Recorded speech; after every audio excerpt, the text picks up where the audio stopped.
여러분이 과거 시험을 보러 부산에서부터 수도인 한양으로 향하는 선비가 되었다고 생각해 봅시다. 부산에서 한양까지 산 넘고 물 건너 꼬박 보름을 걸어가야 합니다. 말을 탄다 해도 최소 3일 이상이 걸리죠.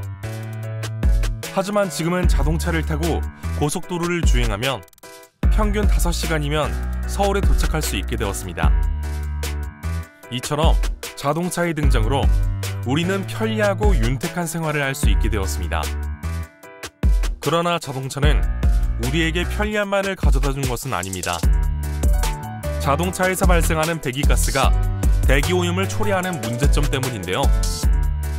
실제 서울시의 대기오염 물질 중 교통수단에서 배출되는 오염물질은 약 39%를 차지합니다.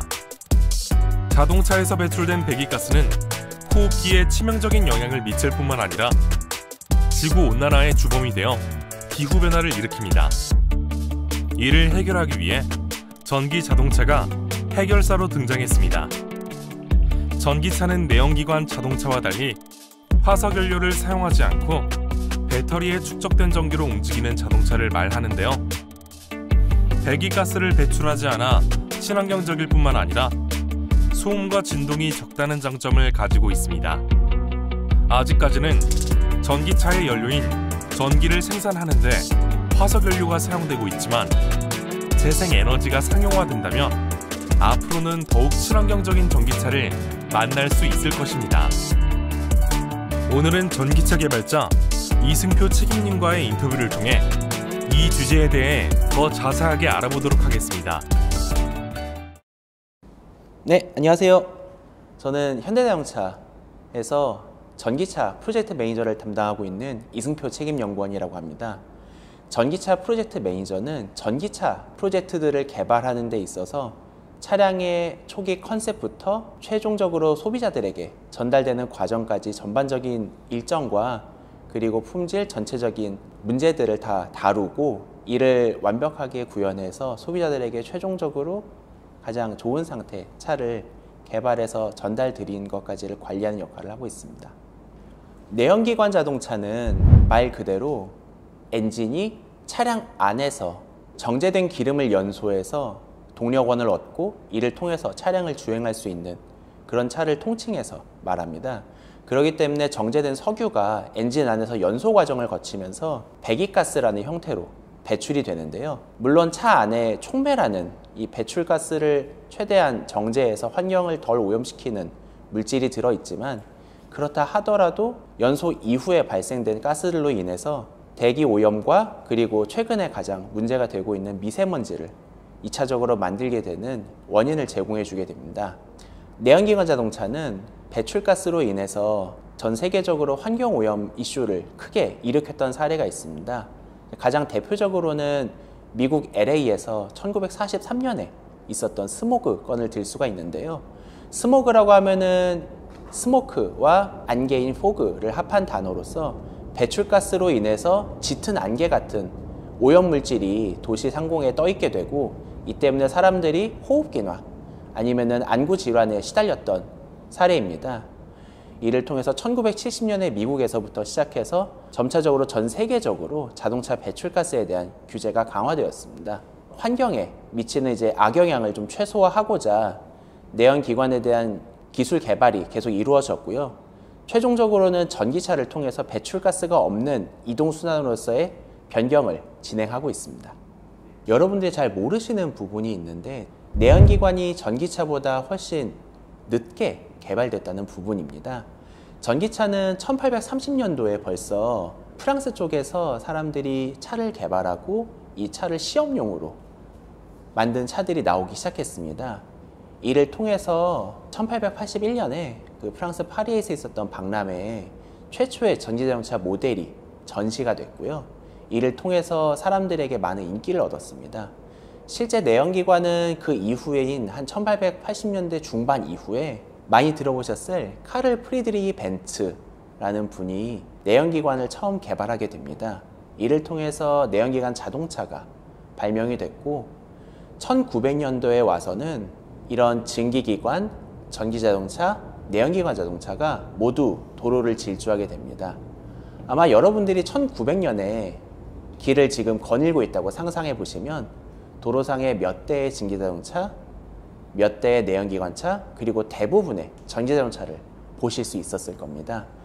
전기자동차는 앞에서 말씀드렸듯이 배출가스가 없기 때문에 굉장히 조용하고 엔진이 없기 때문에 진동과 소음이 매우 적습니다.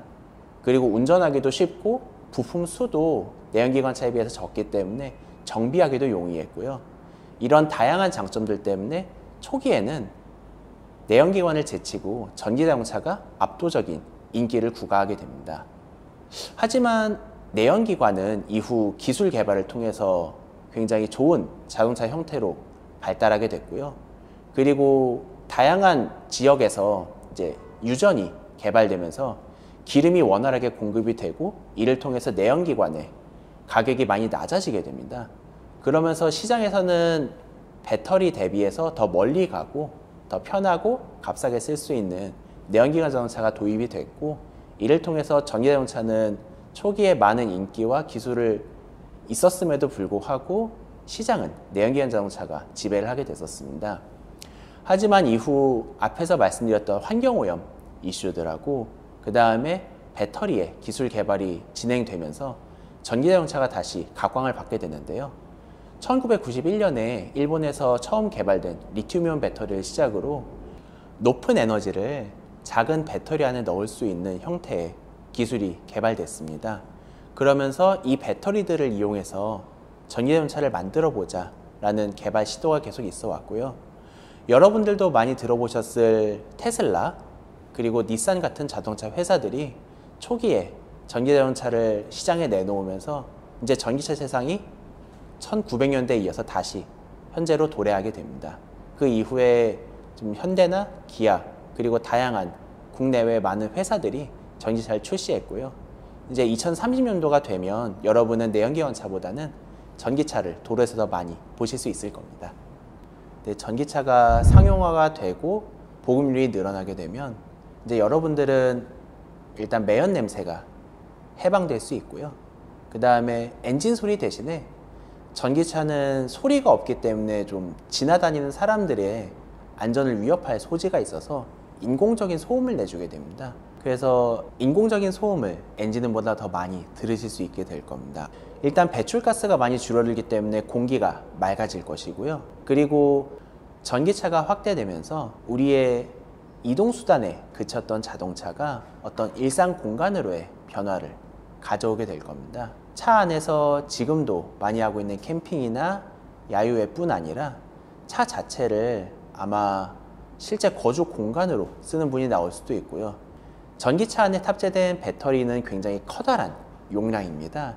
하루에 가정에서 쓰는 전력량을 비교해 봤을 때 차량에 충전된 배터리로 한 3, 4일 이상은 충분히 쓸 수 있는 전력량을 차량이 갖고 있기 때문에 차량 내에서 그리고 차량을 주차하고 외부에서 할 수 있는 활동들이 굉장히 많이 늘어나게 될 거고요.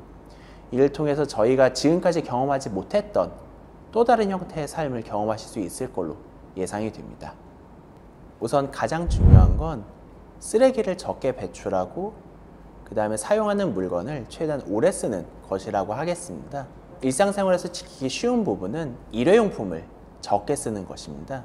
여러분들이 학교에서 또는 밖에 나갔을 때 텀블러를 가지고 다닐 수 있다면 일회용품을 굉장히 많이 줄일 수 있습니다.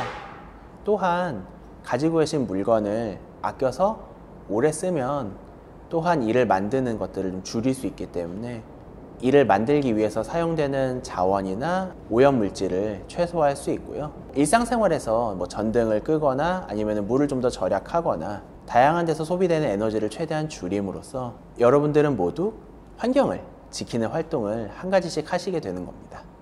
사람들이 전기차를 많이 구매하기 시작했습니다. 이는 경제성도 있지만 환경에 그만큼 관심을 갖는 소비자가 늘어나고 다들 환경을 좀 더 좋게 만들기 위한 노력을 자동차 회사와 소비자가 모두 다 같이 갖고 있다는 측면에서 굉장한 보람을 느끼고요. 이를 위해서 저희도 다양한 모델의 소비자 니즈를 만족시킬 수 있는 차들을 개발하는 데 중점을 두고 있습니다. 소비자들의 눈높이에 100% 만족하지 못할 수 있다는 점이 사실 개발자 입장에서는 가장 어려운 점입니다.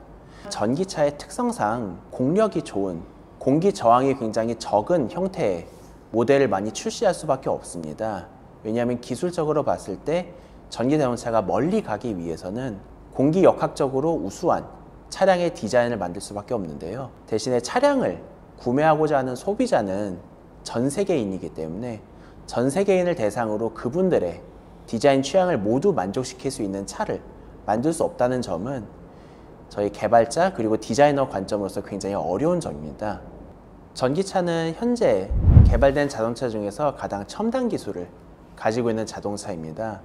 그렇기 때문에 전체적인 기술에 대한 트렌드와 이해 그리고 관련 지식을 많이 습득했어야 됐고요.